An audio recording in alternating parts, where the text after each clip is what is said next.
So can Ethiopia's economy withstand all of this turmoil? Kelsey Lilley, who's the Associate Director of the Atlantic Council's Africa Centre, joins me.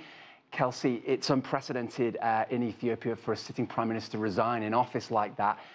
What does this all mean, do you think, for Ethiopia?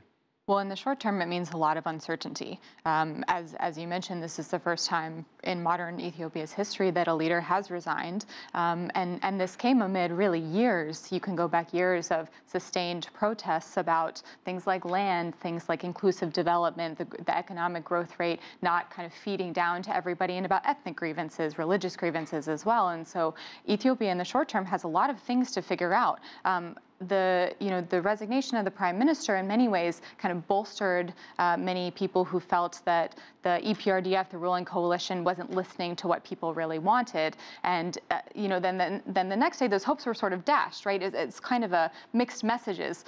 The state of emergency is incredibly repressive. It grants a lot of wide-ranging powers to the security forces. So how does Ethiopia kind of square these two things? Yeah, we're seeing images there of some of those protests that have been taking place in Ethiopia. Reports in at least one town as well of a general strike called, all shops closed, despite the fact that under the state of emergency, things like general strikes would be banned. And yet, this is one of Africa's brightest economies. I say is, growth is good. We saw the figures just there. How do you think this would impact Ethiopia for people investing in the country?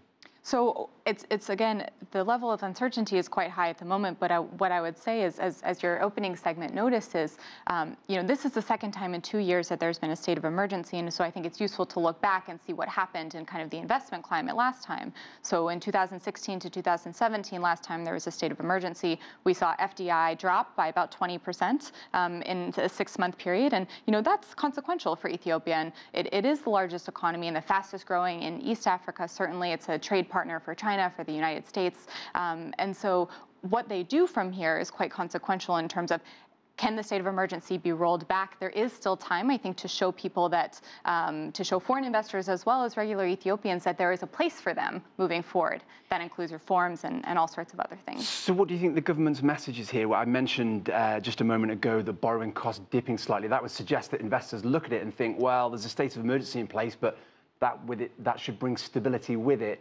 You're saying that the last time they did this, foreign investment did actually dip.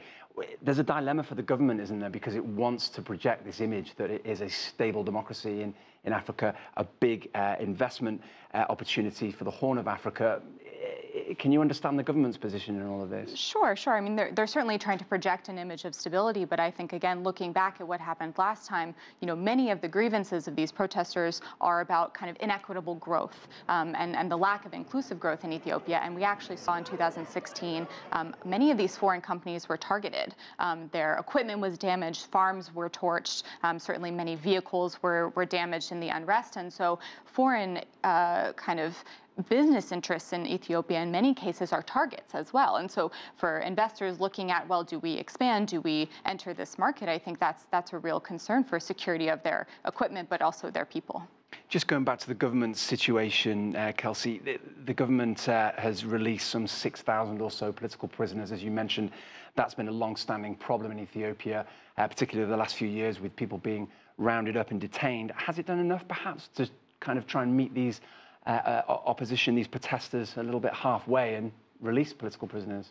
So I would certainly say they were kind of moving in the right direction in terms of the prisoner releases, as you mentioned, and certainly very high-profile people that really command a lot of respect among regular Ethiopians. And so, that was going well. I think thinking about a new leader, a new prime minister, is one way to continue that. But again, the state of emergency is really 2 steps back. It's really quite draconian restrictions on things like assembly, things like freedom of speech, which are already quite restricted in Ethiopia. And so how do you, is there still a way to kind of pivot and still be able to move forward? And just briefly, it has to be ratified. I appreciate that's probably a formality. Is there any chance that this won't be ratified, that the government will have a rethink about this latest state of emergency and perhaps do a U-turn?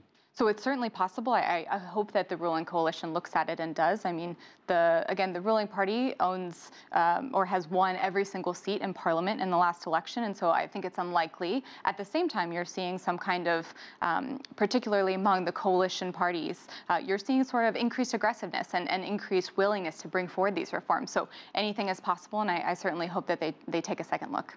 Sure. Thank you, Kelsey Lilley from the Atlantic Council. Thanks for coming in and talking to us.